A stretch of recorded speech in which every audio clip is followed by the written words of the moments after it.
Welcome everyone to Weekly Creep. Hey everybody. It's your hosts, Dulce and Adam. Wait, no, I'm supposed to say hello, creeps. Okay. Oh, edit that back to me. It should have been. Okay. All right, so we have some stories for you, and we're not going to dilly-dally anymore, and we'll just jump right into it, because that's what you guys are here for. Okay, what have you got? I took a lot of time on this. Like a lot. It may run long, but I read pretty fast, so I don't think so. All right. All right. I typed it up all nice and neat, you know, because it's a really good story. Like, compelling. Okay. Cool. All right. I'm going to stop jacking you off. I'll tell you what's going on. Thank you. Trigger warning. There's some real heavy content in this episode. I think this is an important story. It shows how justice systems can fail and the extent of how humans are scarier than the cryptids or the ghost.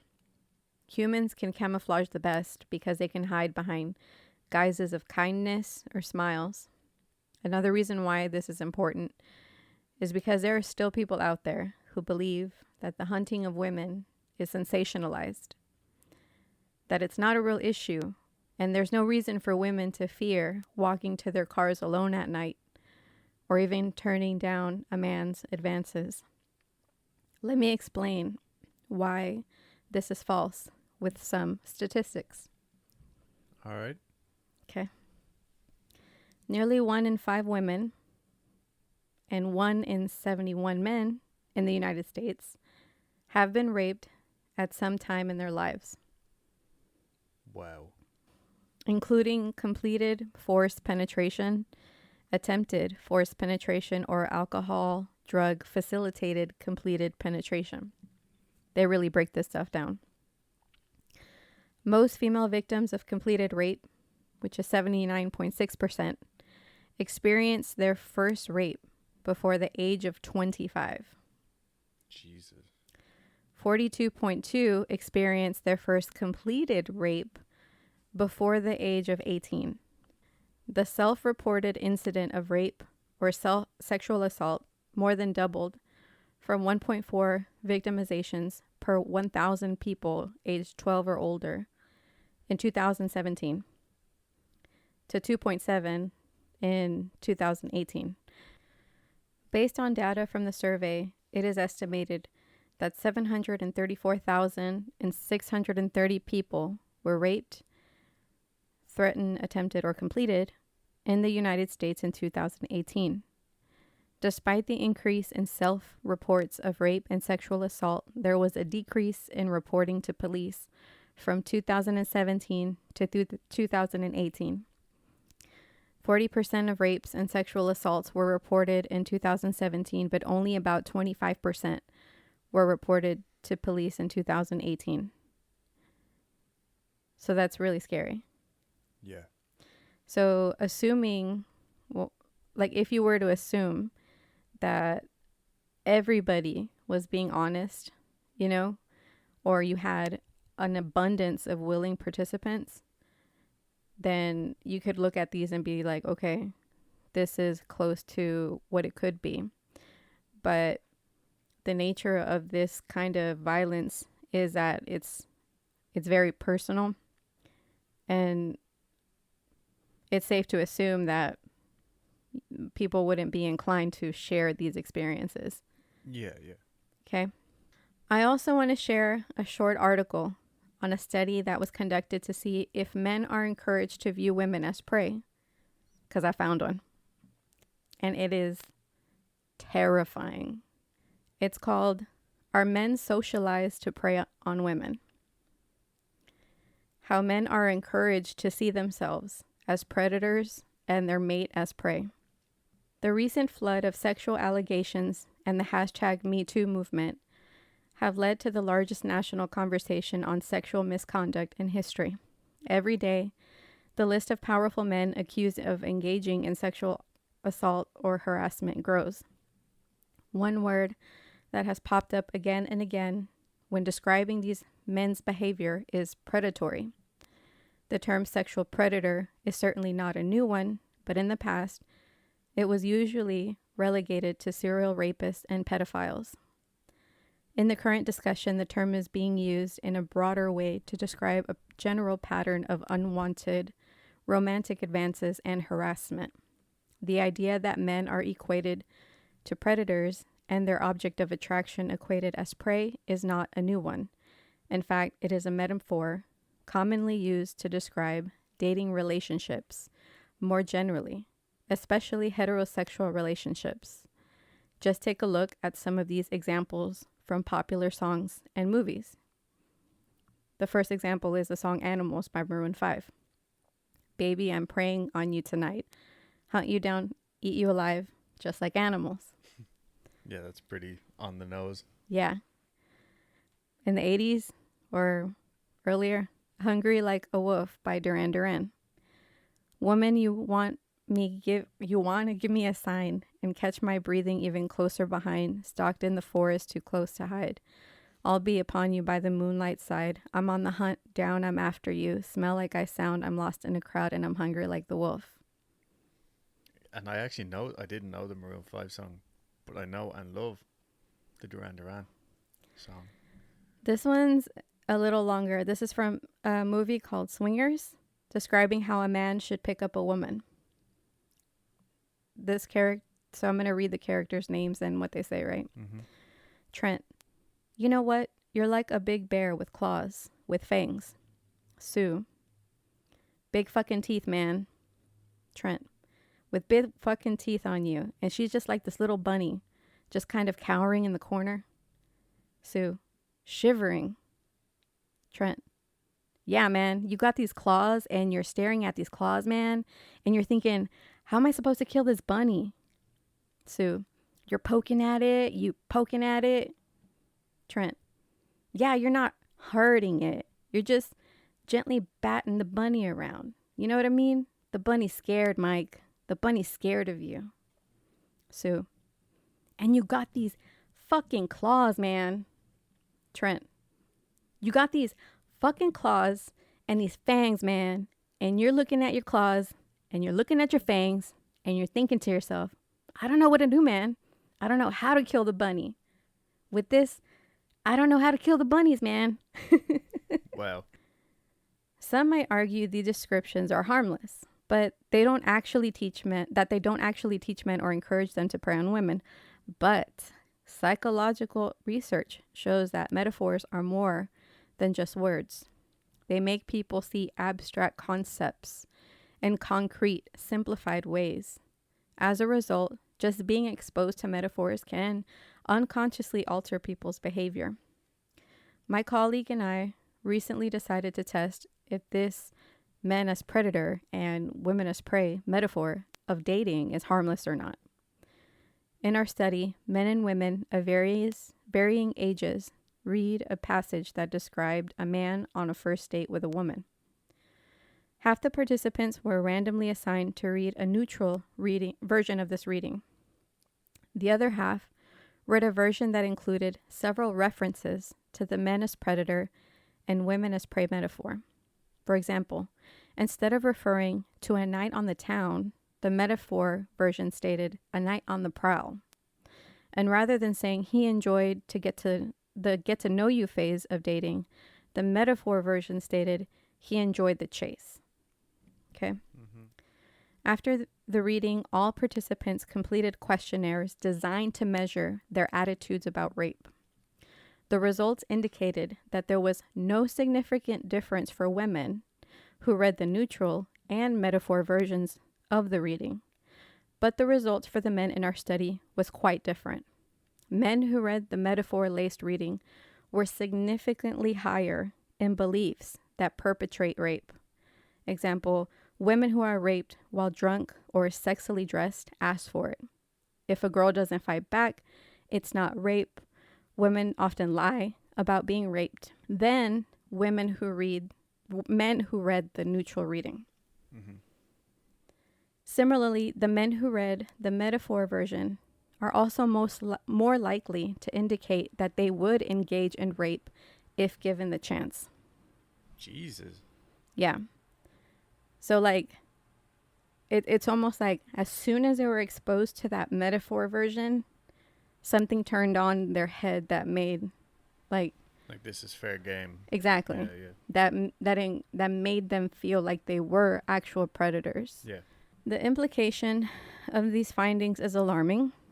Just a few minutes of exposure to these metaphors was enough to encourage men to see themselves as sexual predators and women as their sexual prey. This is especially concerning given how the pervasiveness of the men as predator and women as prey metaphor. It appears in popular movies, songs, even children's cartoons. Now that you know the statistics, the next time you go to work, look around and know that there are victims among you. When you go to your next family reunion, know that they're there too. This is a subject that's very personal and hugely traumatic. It shapes the way a person behaves and thinks. Now let's discuss a human whose life was cut short because they were objectified and dehumanized just because they were born female. This is a story of Junko Furata, or otherwise known as a concrete encased high school girl. That's what they literally what they called her on the newspaper, in the newspapers. Concrete encased high school girl. High school girl. Doesn't exactly roll off the tongue like the Scranton Strangler or something like that. Yeah, yeah. In 1989, Junko Furata was attending school at Yashio Minami High School in Masato, Japan. Furata was born on November 22nd, 1972, so she had just turned 17. She made good grades, didn't party, had lots of friends, and had been working part-time twice a week at a plastic molding factory in Yoshio City in the Saitama Prefecture since October 1988. In order to earn the travel expenses she planned for her graduation trip. Junko also just accepted a part-time job at an electronics retailer that she planned to work after completing high school. So, she was very focused, no nonsense type of deal. Yeah, she knew where she was going. She was ambitious. Yeah, she was focused. Hiroshi Miyano was 17 years old. He also went to the same school as Junko. He told everyone that he was a part of the lower ranks of the Yakuza, which basically means the Japanese mafia. The Japanese mafia have a reputation of being really cruel and outlandishly violent. They bring violence to a whole new level of creativity. Miyano was a bully and just an all-around arrogant asshole that bragged about his connections. I think we all know someone like that. Yeah. He had a group of friends who were just as garbage as he was. Among them were Nobuharu Minato, Joe Agura, and Yusashi Watanabe.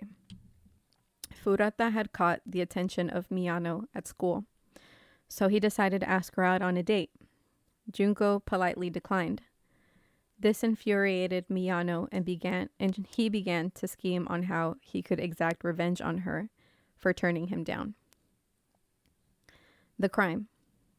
On November 25th, 1988, Furata was riding her bicycle home from her part-time job.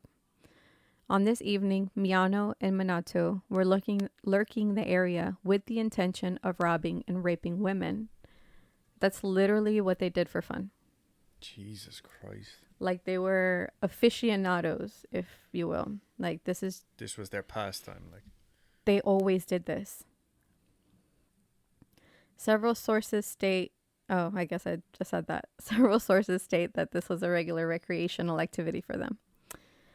But yes, they spotted Furata heading home, so Miyano gave Minato orders to go pretend to be a villain. Minato kicked Furata's bike from under her and ran off. So Miyano pulls up on his motorcycle to play the role of the hero. He offered to walk her home, and Furata agreed. Before she knew it, he had led her to an abandoned warehouse. There, he used his connections to the Yakuza to scare her, and then he raped her. Afterwards, he took her to a hotel and raped her again. From the hotel, Miyano called Minato and his other friends, Joe, Agura, and Yusashi Watanabe, and bragged to them about the rape. Agura reportedly asked Miyano to keep her in captivity in order to allow numerous people to sexually assault her. The group had a history of gang rape and had recently kidnapped and raped another girl who was released afterwards. Around 3 a.m., Miyano took Furata to a nearby park where Minato, Agura, and Watanabe were waiting. They had gleaned her home address from a notebook in her backpack and told her that they knew where she lived and that Yakuza members would kill her family if she attempted to escape. She was overpowered by the four males and taken to Minato's house in the Ayase district of Adachi, where she was gang raped.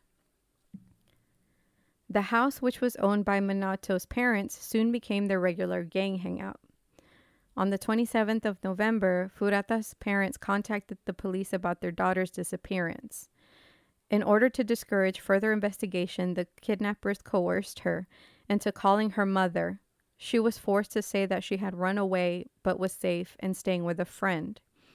Furata was also forced to ask her mother to stop the police investigation into her disappearance. When Minato's parents and brother were present, Furata was forced to pose as the girlfriend of one of the kidnappers. They later dropped this pretense when it became clear that Minato's parents would not report them to the police. The Minato stated that they did not intervene because they were aware of Miyano's Yakuza connections and feared retaliation, and because their own son was increasingly violent towards them. Minato's brother was also aware of the situation, but did nothing to prevent it. So let's get into the torture. The torture lasted a total of 44 days. She was starved and raped over 500 times by hundreds of males who were invited over. The kidnappers told all their friends that they had a girl captive, and in the end, hundreds of people knew about it. Hundreds of people raped her, and even more people knew about it, but no one did anything. She was fed cockroaches and made to drink her own urine. She was forced to get naked and masturbate in front of people. They burned her privates with cigarette lighters and cigarettes. They set off fireworks from her ears, vagina, and mouth. They hung her from the ceiling and used her as a punching bag. She was forced to sleep on their second-story balcony on freezing nights, and also in their freezer. They tore off her left nipple with pliers and stabbed her breast with sewing needles. She was forced to dance and sing while being beaten with golf clubs. Her face was disfigured beyond recognition. She would start convulsing and pass out. Her captors thought that she was faking these, so they would dunk her head in water until she came to. Her nose was so full of congealed blood that she could only breathe out of her mouth. She would eventually vomit whenever they gave her water or food, because her body would reject it because of the damage, and she would be punished by getting beaten.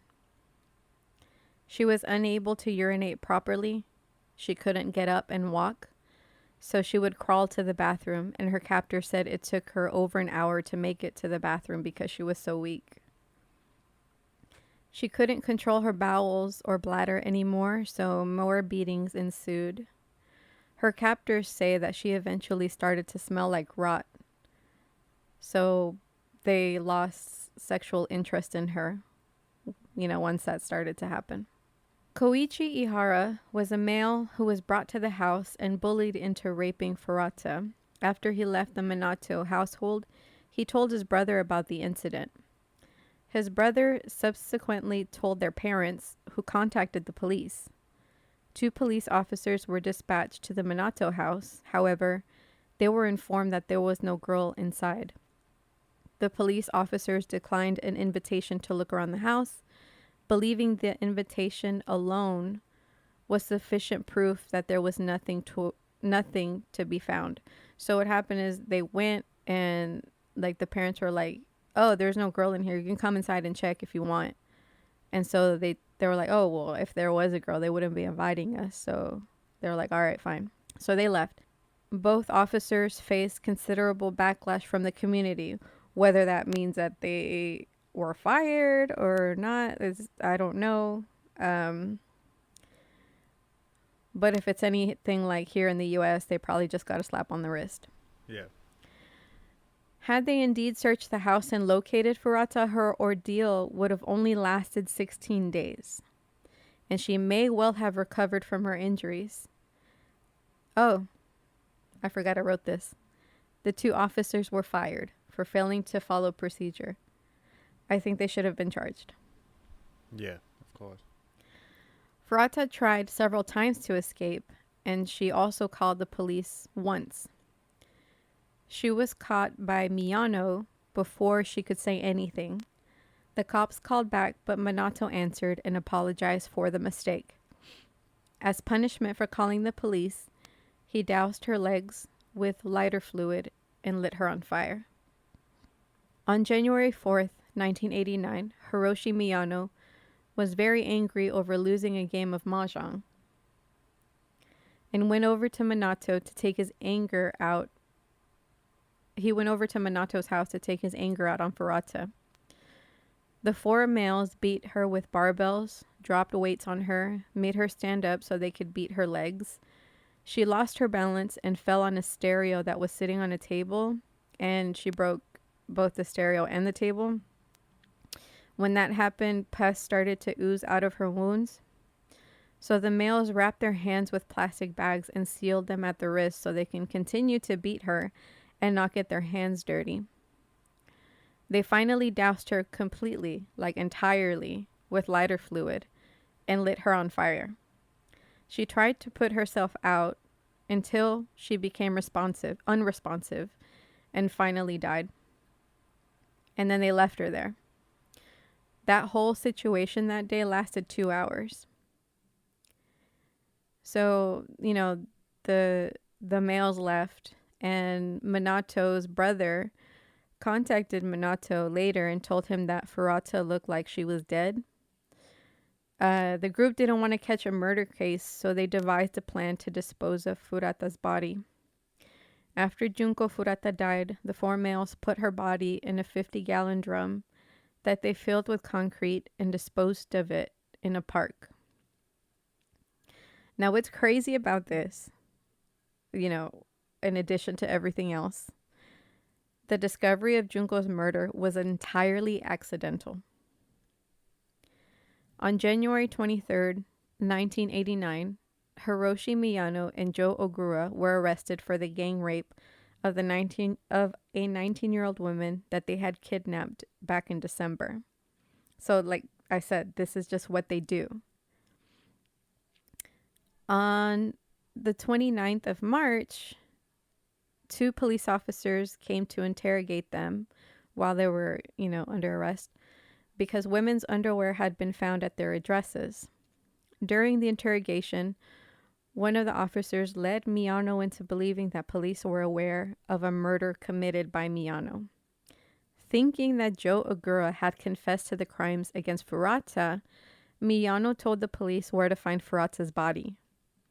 The police were initially puzzled by the confession, as they had been referring to the murder of a different woman and her 7-year-old son that had occurred 9 days before Furata's abduction. So they were trying to pin other cases to them. Yeah. But that particular case remains unsolved to this day. Hiroshi Miyano simply, unwittingly turned himself and his friends in. Despite their unspeakable torture of Junko Furata, none of them even bothered to fake remorse. The police found the drum containing Furata's body the following day. She was identified via fingerprints. On the 1st of April in 1989, Joe Agura was arrested for a separate sexual assault and subsequently rearrested for Furata's murder. The arrest of Yusashi Watanabe, Nobuharu Minato, and Minato's brother followed. The autopsy showed that her brain had reduced in size and her eardrums were also destroyed. Apparently, she was also pregnant. The rest of the details were revealed to the public, like how she was tortured. Furata's mother had to undergo psychiatric therapy due to a mental breakdown after learning everything that her daughter endured. Sentencing. The 4 boys, males, pled guilty to committing bodily injury that resulted in death rather than murder. The court chose to seal the identities of the 4 boys, males, as they were legally juveniles at the time of the crime.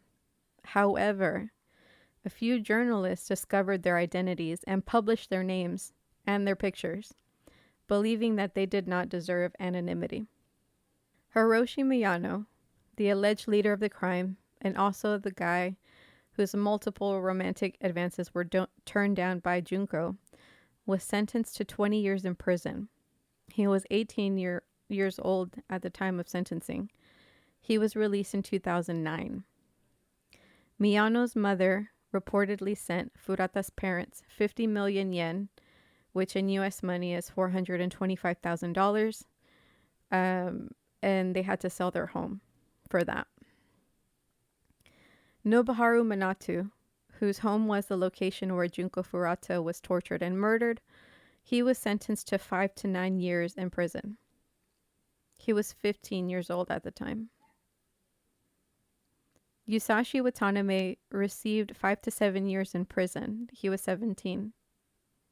Joe Agura served 8 years in juvenile facility before his release in 1999. He was 17 at the time.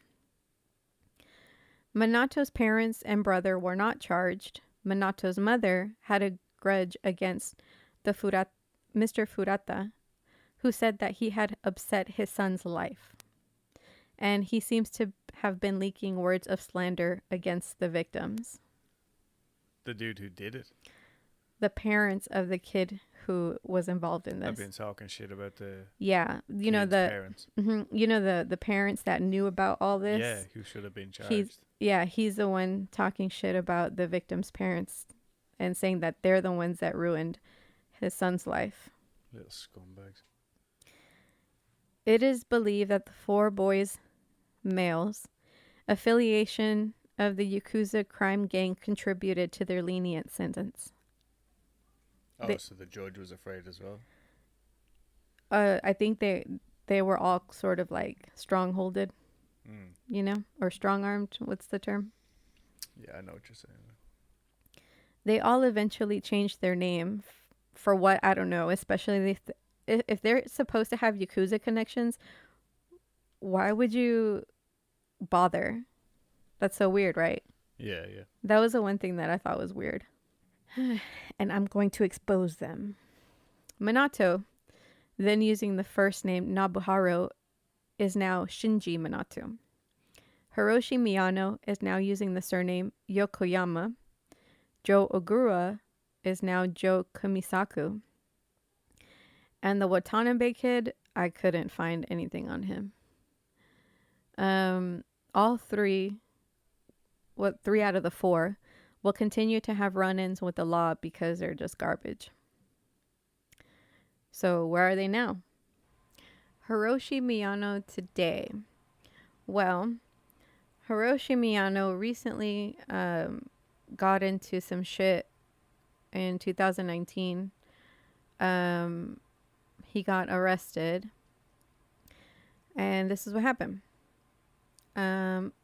According to the indictment, Minato allegedly beat a 32-year-old male on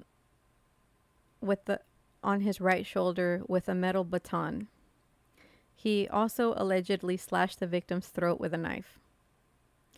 According to police, the victim was transported to a hospital in a conscious state with light injuries. Upon his arrest, Minato denied the allegations, saying, "I beat and hit him, but I did not intend to kill."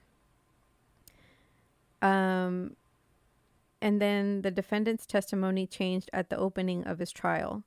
"It's not correct that I beat the victim in the right shoulder with the baton," he told the court in commenting on the revised charge of inflicting injury. However, the defendant did acknowledge stabbing the victim, but later on he changed his story and said he didn't beat him and he didn't stab him, like after he admitted to everything. So first he said, "No, I beat him." Then he said, "No, I didn't beat him. I stabbed him." And they said, "Oh wait, no, I didn't do anything." No, he said, "Yeah, I beat him and I stabbed him." But then he was like, "No, I didn't stab him." And then he was like, "Nah, I did stab him and I didn't beat him either." And then he's an idiot. And then he was all like, the judge was like, "Are you saying that you did not slash the victim in the neck with a knife and that the wound, for argument's sake, was a fabrication by the doctor?" Because he was like, "I have medical records saying that." You know what I'm saying? That this shit did happen. The paramedic did that. Yeah. So the judge asked him this, and Minato said, "More likely the police than a doctor," like as if he was being set up. Yeah. Like, what an idiot. I would set him up if I was a police officer. Yeah. All right. So Nobuharu Minato. After Nobuharu Minato was released, he changed his name to Shinji and moved in with his mother. In 2006, he married someone from Romania and had a daughter. Later, his wife divorced him and gained custody of their daughter. A blogger described that despite being unable to stay out of legal trouble at the age of 45, he is still well protected by the juvenile law. Joe Agura.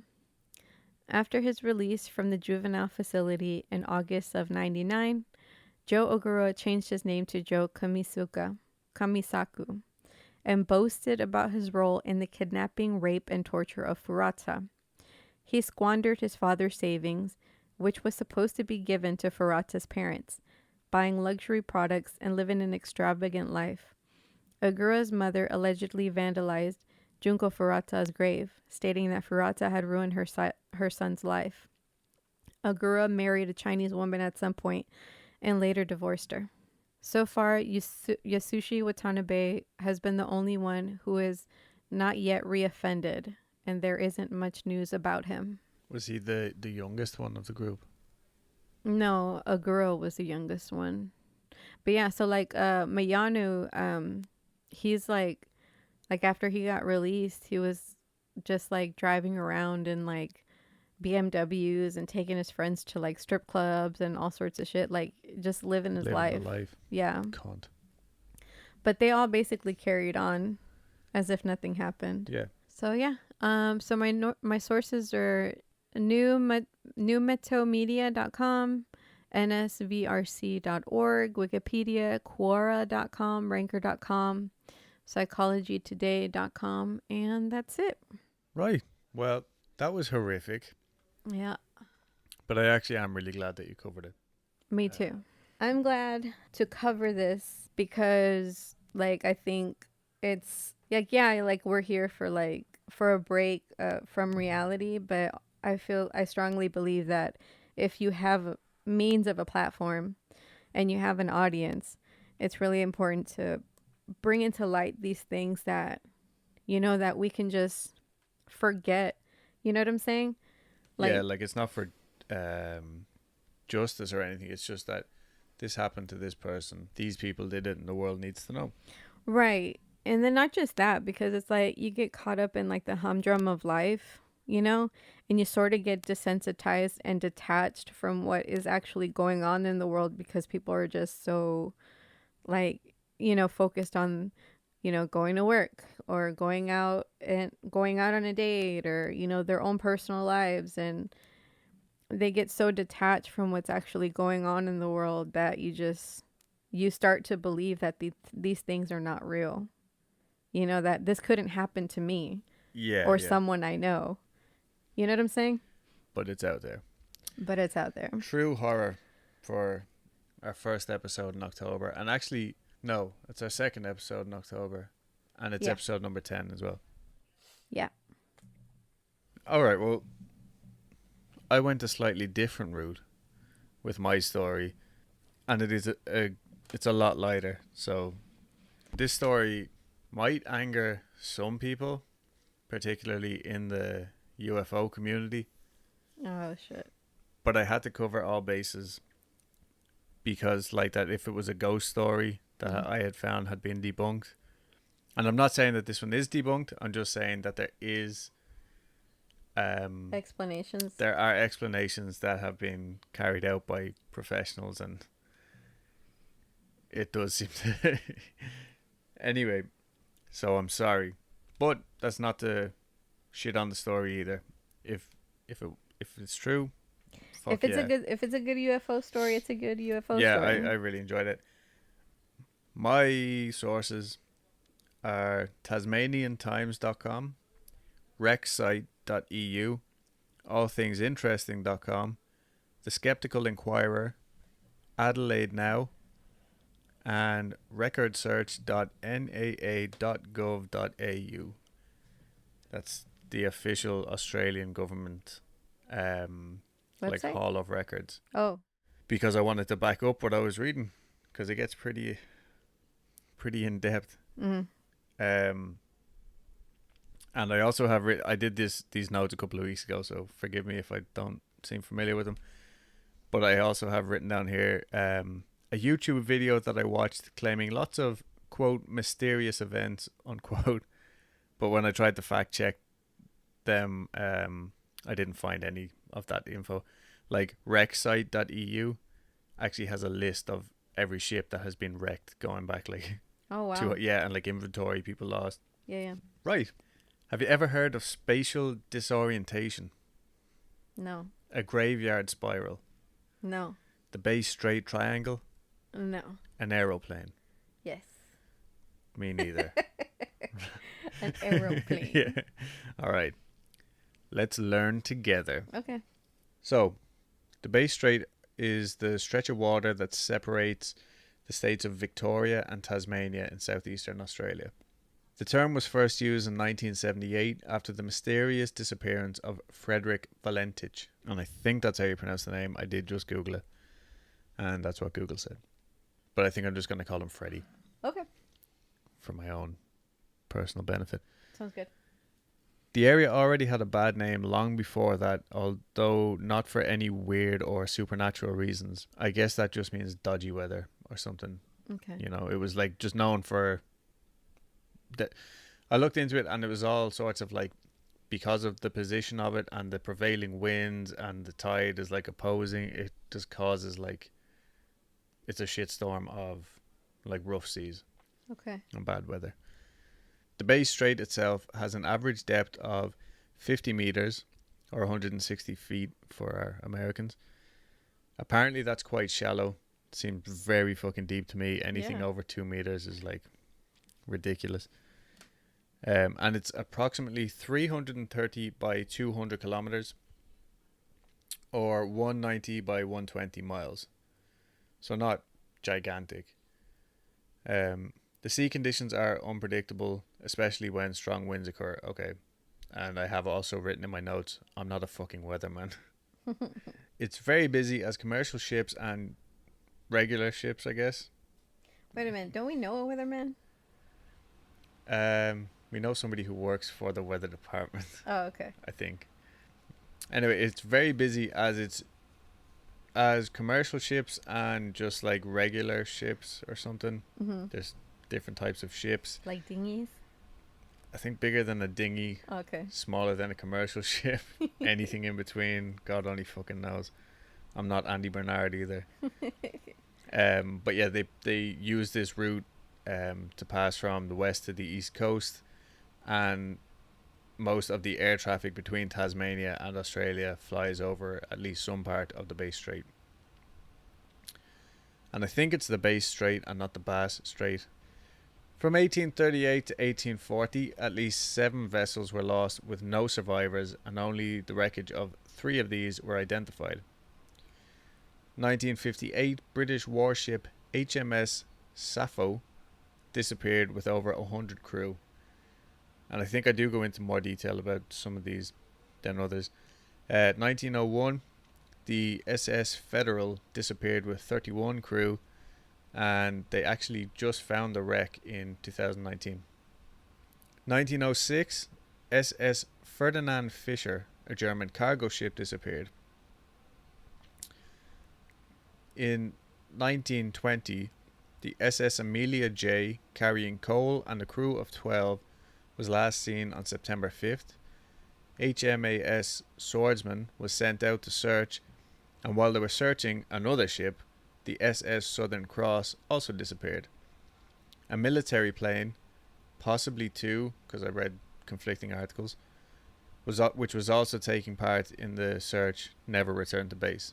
This is all in one fucking day, like. So this is just a big black hole. More or less. The SS Southern Cross was located wrecked on Kings Island, but the plane or planes and the SS Amelia J were never seen again. Apparently strange lights were seen over the strait that day.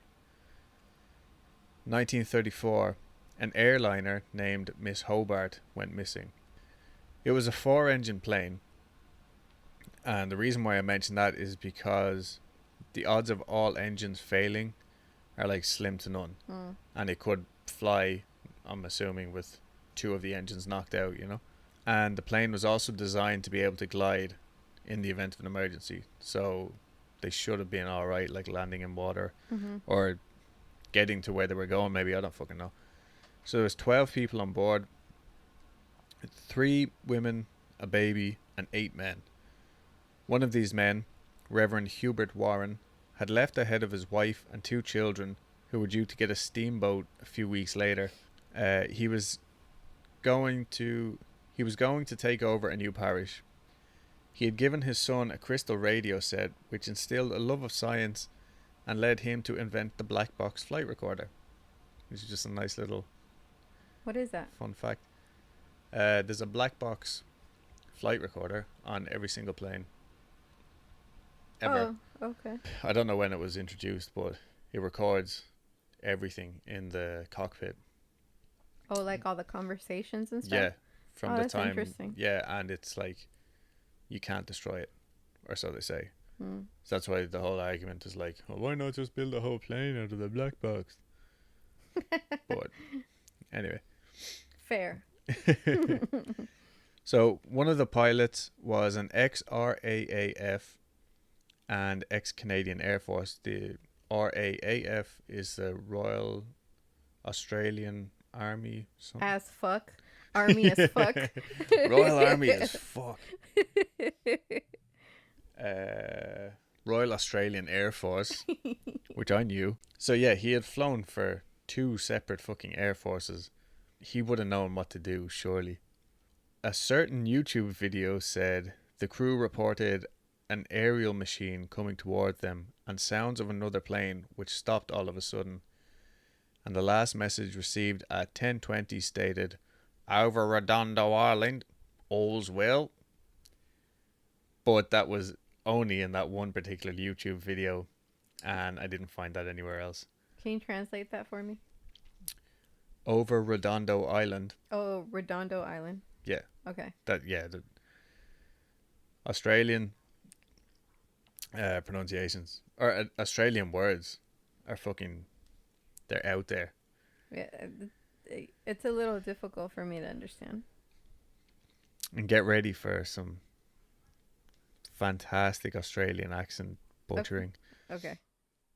1935.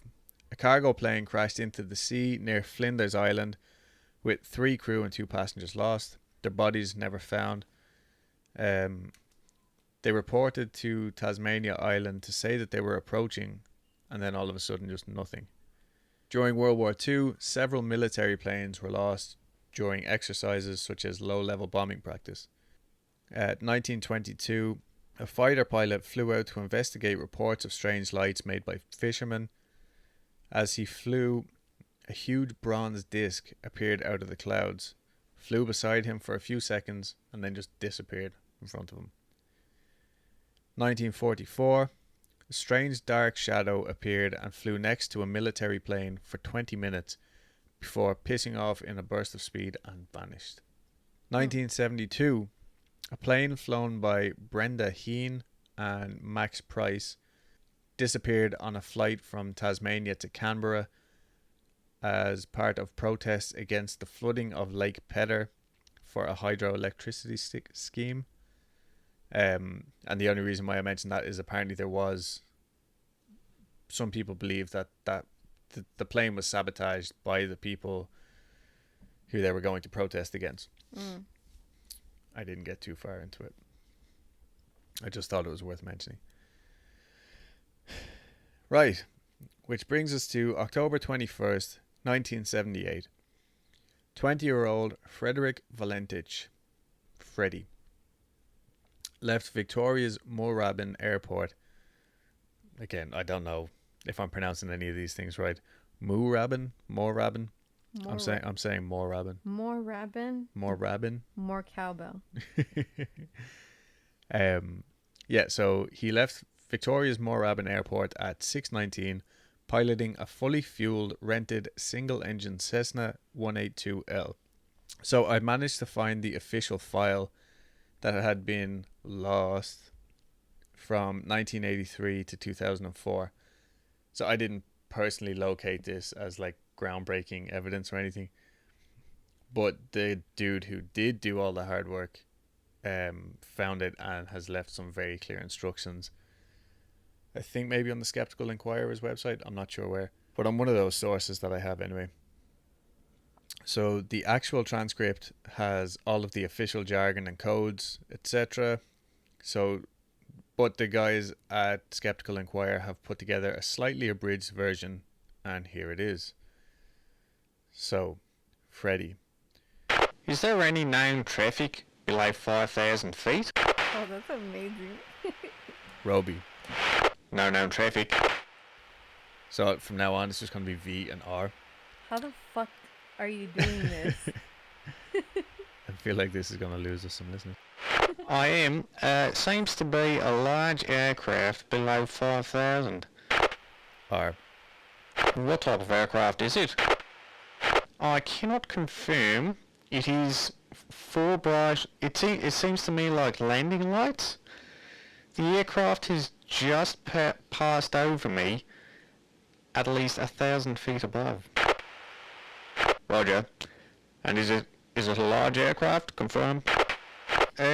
Unknown due to the speed it's travelling. Is there any Air Force aircraft in the vicinity? It's like I'm talking to somebody else. No known aircraft in the vicinity. It's approaching right now from due east towards me. Silence for 2 seconds. It seems to me that he's playing some sort of game. He's flying over me 2-3 times at a speed that I could not identify. Roger. What is your actual level? My level is 4,500. 4500. And confirm you cannot identify the aircraft? Affirmative. Roger. Stand by. It's not an aircraft, it is... Silence for 2 seconds. Can you describe the aircraft? As it's flying past, it's a long shape. Silence for 3 seconds. Cannot identify more than that it has such speed. Silence for 3 seconds. It is before me right now, Melbourne. And how large would the object be? It seems like it's stationary. What I'm doing right now is orbiting, and the thing is just orbiting on top of me also. It's got a green light and sort of metallic. Like, it's all shiny on the outside. Silence for 5 seconds. It's just vanished. Would you know what kind of aircraft I've got? Is it a military aircraft? Confirm the aircraft has just vanished. Say again. Is the aircraft still with you? It's, no. Silence for 2 seconds. Now approaching from the southwest. The engine is rough idling. I've got it set at 23, 24, and the thing is coughing. Roger. What are your intentions? My intentions are to go to King Island, Melbourne. That strange aircraft is hovering on top of me again. Silence for 2 seconds. It is hovering, and it's not an aircraft. Silence for 17 seconds. Open microphone with audible, unidentified staccato noise. End of transcript. So I don't know how long all that just took me to actually read, but the whole transcript began at 7:06 p.m. and ended at 7:12. And again, this is like military transcript, so it's down to the second. It's actually 7:12:49. And I apologize to any Australians that I've offended with that brutal accent. No, I'm sure they're like, yeah, we sound like that. So yeah, communication ended at 7:12:49. What happened to the guy? I'm gonna get into it. Okay. This is just the beginning. Okay. An intensive air, land, and sea search was carried out until October 25th. So that was 4 days from the actual event. But no trace of the plane or pilot was found. Whoa. Wait, the one that was talking or the one that they were looking for? Like the weird one? No, they were looking for Valentich, and they never found him. Freddie? Freddie, yeah. Oh, what? So, May 1982, 4 years later, the Bureau of Air and Safety Investigation released its findings stating that, quote, the reason for disappearance of the aircraft has not been determined, but the outcome was presumed fatal. So let's talk about Freddie. Okay. He was 20 years old with around 150 hours flight time. Apparently that's not much. I thought, like, fucking hell, that's loads. Yeah. Like, he's flown for weeks. But, yeah, it's not a lot. So he had just received his Class 4 instrument license, I guess, which allowed him to fly at night, but only in visual meteorological conditions. So no clouds, I guess full moon. He had twice been rejected by the RAAF due to inadequate education. He was studying part-time for a commercial pilot's license, but had failed all 5 of his commercial license exam subjects twice, and only the month before had failed 3 more of those subjects again. Wow. Tough break. Yeah, but he was like, flying was his thing. He was like, I'm gonna be a pilot and that's it. So he had also received a warning for straying into a controlled zone in Sydney.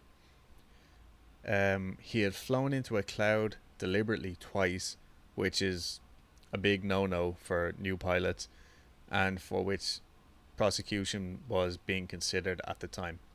So I never knew this, but it makes sense, especially back then. I guess like nowadays we have a lot more technology, I fucking hope anyway, in airplanes. Traffic control. And yeah, traffic control. But yeah, flying into a cloud, like within 90 seconds, I'm sure I go into it down here somewhere, you lose all bearings. What's up, what's down, what's east and west. Like, that's crazy. Yeah, or sorry, it's within 90 seconds you're dead. What? Yeah, like you have crashed in those 90 seconds if you fly into a cloud. Yeah. Wait, so no planes, no jets are supposed to fly in clouds? No, I think this is, like small, like novice aircraft. Because obviously, yeah, those big ass like things are, but they're self-flown and shit, right? Yeah. So yeah, and according to his father Guido, he was also a big believer in UFOs and had supposedly seen one moving very fast away from him. Mm-hmm. He was such an ardent believer that he was actually worried about being attacked by UFOs. That's crazy. That was one of his main concerns with flying. He's like, shit, what if I get attacked? Poor guy though, because he's like, I'm gonna fucking be a pilot, He's like, these aliens, they might get me, like they might get me, but I'm gonna be a fucking pilot. Yeah, fuck it. I'll fuck with an alien. And then now he's gone after he saw an alien. Yeah. So here are some theories. Some people proposed that he had staged his own disappearance, saying that, one, he had more than enough fuel to travel an extra 800 kilometers than the point where he was at when he was talking back to Melbourne. He had given two different reasons for flying to Kings Island in the first place. One was to go and pick up some friends, and the other was to go and pick up some crayfish. I fucking love crayfish. Yeah. Wait, they eat crayfish in Australia? I guess I didn't so. know that. Nice. I guess so. Nice. I thought they just ate babies. What? I guess we learn something new every day. Okay, if they weren't mad before, they're gonna be mad now. Oh, we're learning all sorts about a strange country. No, I've actually been to Australia. It was quite nice. Didn't you say a koala attacked you? No, I held a koala. It was lovely. It was cuddly. Oh, maybe that's just like, wouldn't it be crazy? Oh, I think it's kind of common, like not as a joke, like Yeah. falling koalas. Yeah. No shit. Look that up. I'm gonna have to edit out so much of this. Like black mambas, but fuzzy koalas. Yeah, but they have like sharp claws. Yeah. Well, that's how they stay in the trees, right? Yeah, I guess. And that's how they catch babies to eat them. Yeah. Eucalyptus, you can lick this. Right. Go on. So yeah, to go pick up some friends, or alternatively to go and pick up some crayfish. Cool. He also never informed the KI or the Kings Island airport that he was going there. Apparently, Melbourne police received reports of a light aircraft making a mysterious landing not far from Cape Otway at the same time as Freddie's disappearance. Another theory is that Freddie became disoriented and was flying upside down. Yeah, so if this was the case, the lights he saw would have been his own reflected on the water. He then would have crashed into the water.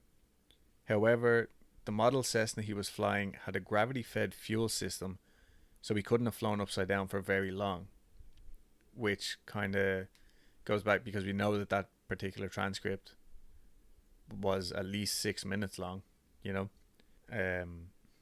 Suicide was another possibility, and I don't think that this is adequate enough information, but it was ruled out because interviews with doctors and colleagues who knew him said no, he would never do that.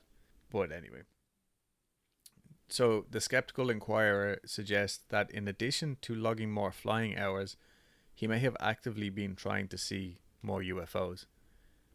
Like just trying to get out, yeah, fair enough, to get more hours on his logbook or whatever they use, I don't know. And also just doing a bit of like UFO hunting. I don't think that's... Why would he go hunting for them if that's his main concern? You know what I'm saying? That doesn't make sense. I guess it's like, why would I go looking in weird haunted places for ghosts when, yes, I'm terrified of being haunted by a ghost. Oh, you are? Yeah, I don't want a fucking ghost in here. Oh, I thought you might want it. No, you know what I mean? Like, it's one of those, he's Well, just curious. He just wants to see what's out there kind of thing. Huh. I guess in my head, I'm like, I'm terrified of sharks, and I would not be in a shark cage if sharks were my concern. Yeah. Anyway, if this is true, and we know that he was a true believer, he would have been inclined to believe anything he saw up there was a UFO. The night he disappeared was a clear night, which it had to be for him to be allowed to fly. We're covering a lot of bases here, just again. So, Venus, Mars, Mercury, and Antares. I think that's how you say that. Taurus? Antares. Antares. Oh, I don't know. Anyway, they're all very bright stars. They were all visible that night in the shape of an elongated diamond. The green light that he reported could have actually been his own navigation light on the right wingtip, or possibly its reflection in the glass of his cockpit. Spatial disorientation is defined as the inability of a pilot to correctly interpret aircraft attitude, altitude, or airspeed in relation to the Earth or other points of reference. Did you say attitude? Yes, I said attitude. All right. And I watched a really informative video. Mm-hmm. And like, this is true from a pilot instructor or like teacher, I guess. He made the pilot in training close his eyes and keep flying straight. Okay, so as if you're driving a car down a straight road. That sounds safe. Close your eyes. Within a second, he was in a downward spiral. Right, now I'm not talking like, you know, like... You meant like a depression? Within seconds, he was like, damn it, why did I have to buy that second house? It's like listening to The Cure. Yeah.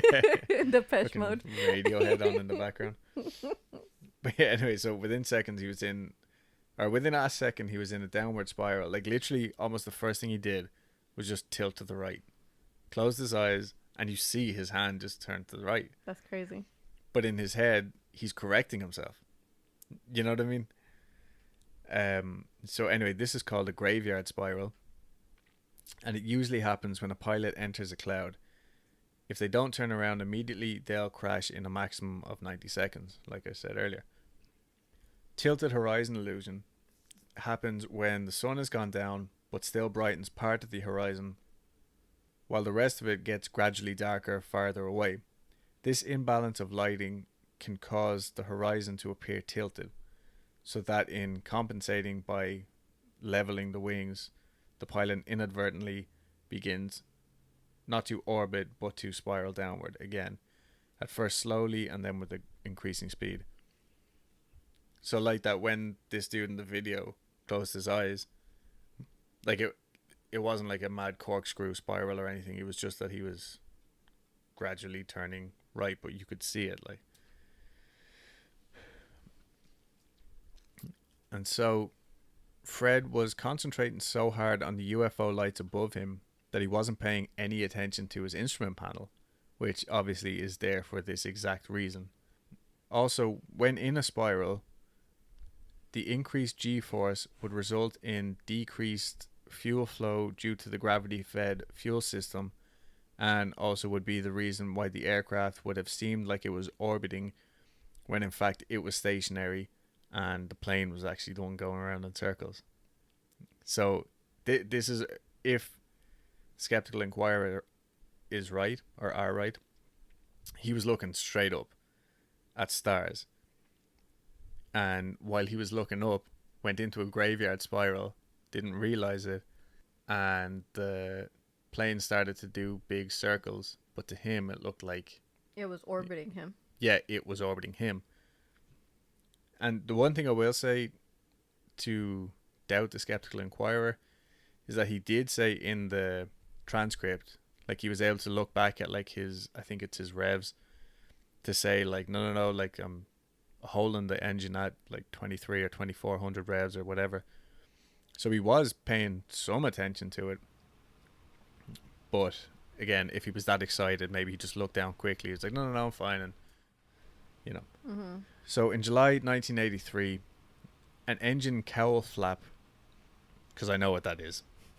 I know all this shit. A thing. Yeah, I'm not talking through my arse. Washed ashore on Flinders Island. The Bureau of Air Safety Investigation noted that the part has been identified as having come from a Cessna 182 aircraft between a certain range of serial numbers, which included Freddy's aircraft. The green light. Now I don't know what the correct pronunciation of this word is, whether it's ufologists or ufologists. I think it's ufologist. It is, right? Yeah. Okay. And I'm pretty sure they get really offended if you say it the other way. Probably. I mean, probably. Ufologists have speculated that extraterrestrials either destroyed Freddy's aircraft or abducted him, asserting that some individuals reported seeing an erratically moving green light in the sky and that he was in a steep dive at the time. Ufologists believe these accounts are significant because of the green light mentioned in Freddy's radio transmissions. The group Ground Saucer Watch, based in Phoenix, Arizona, claims that photos taken that day by plumber Roy Manifold. I just realized now that that's this guy's name. That's hilarious. That's like, Roy Manifold? yeah, that's like, oh, this is my mechanic, John Carr. That's a good one. All right, sorry, Mr. Manifold. The guy who makes my pizza is Tony Pepperoni.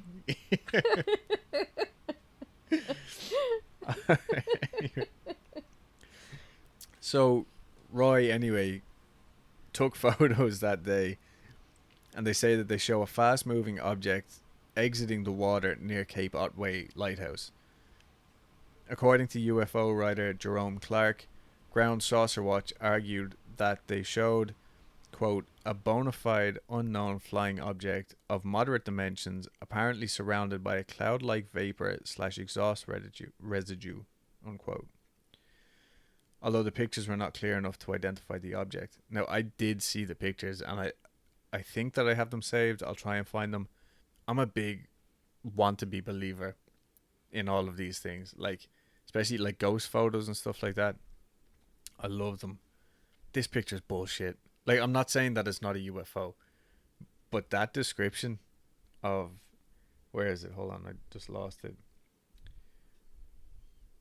Okay, yeah, a bona fide unknown flying object of moderate dimensions. It's a blur on a piece of paper. Okay, and it doesn't look like it's like bursting out of the fucking water with cloud vapor and all this shit. Yeah. It doesn't. I'm not saying it's not. Could be, but to me, it looks like a smudge on a photo. A witness on the ground who described having seen a green light just above Freddy's plane had not mentioned that aspect of his story at the time. However, many years later, after the green light was made public, he did mention the detail. But he is only identified by a pseudonym, so the people have tried to hunt him down to, kind of suss it out.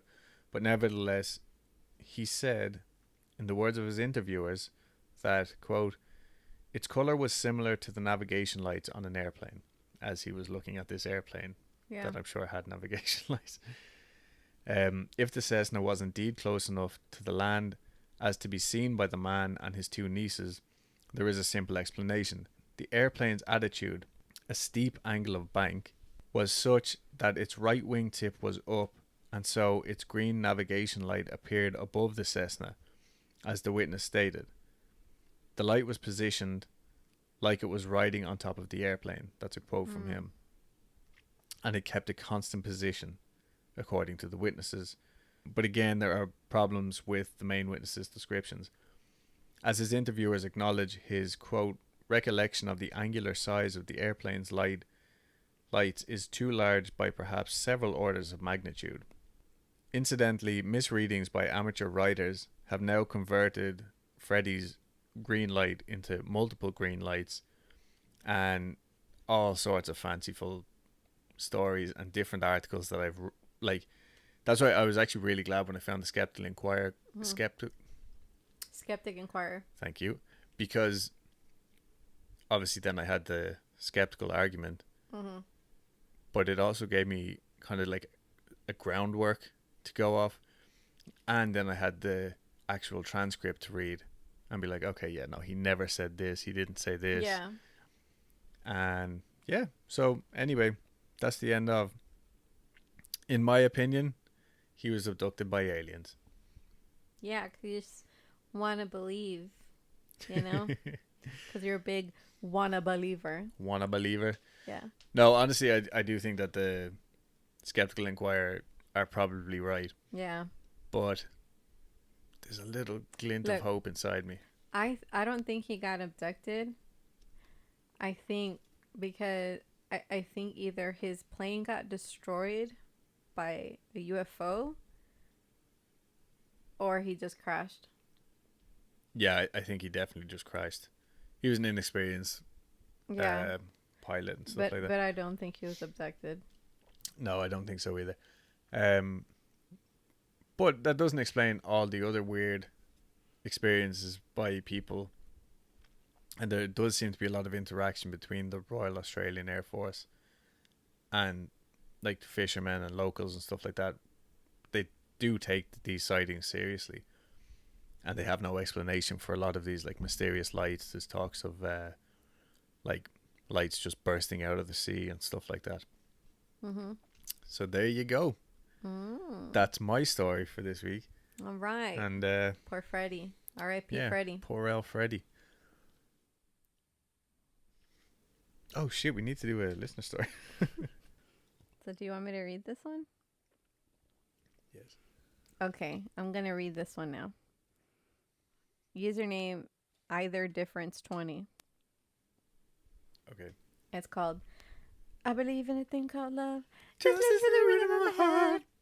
No, it's called I Believe the Ghost of a Suicide Victim Tried to Get Me to Kill Jesus. Myself. Fucking hell, talk about setting us up. You better keep that in. I will, yes, definitely. That was beautiful. I shared this story in a comment in a Ask Reddit post. Then I realized it would probably be appreciated here. This is a true story. Trigger warning for suicide. My husband and I moved into an apartment a couple of years ago where I started to basically go insane. It always felt like someone was watching me and I became horrifically depressed.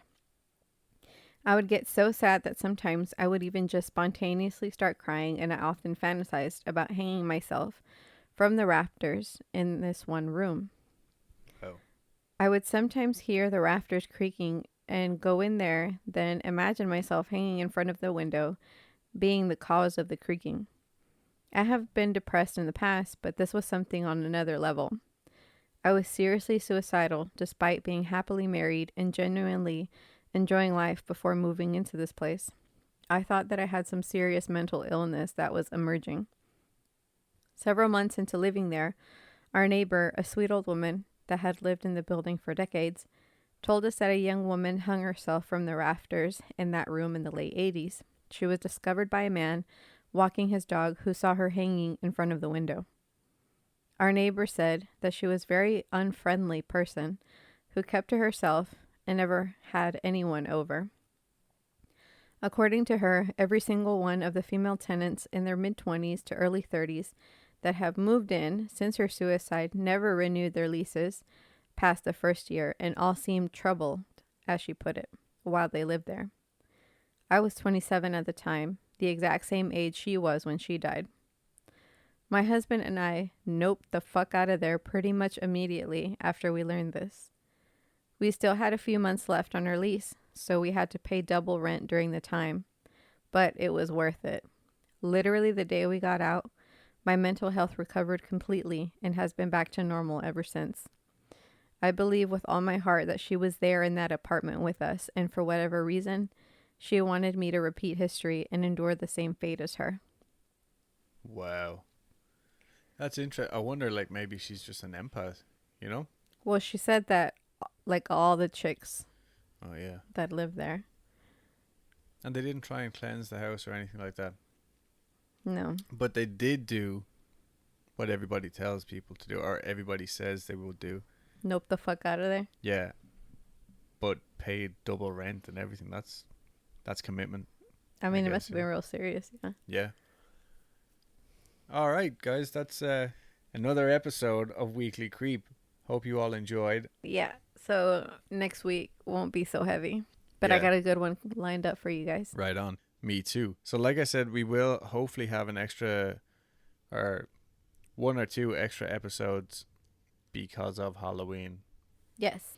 So yeah, hopefully everybody's enjoying their Spooktober specials so far. I see a lot of other podcasts are putting out extra content and stuff too, so it's fantastic. And yeah, same shit we say every week.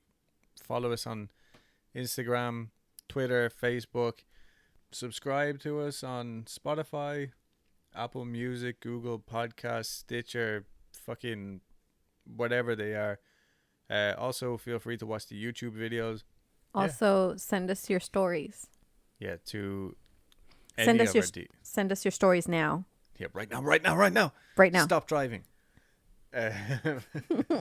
Yeah, so any of our DMs is fine. Or if you feel it's a little bit easier to email us, send it to weeklycreep@gmail.com.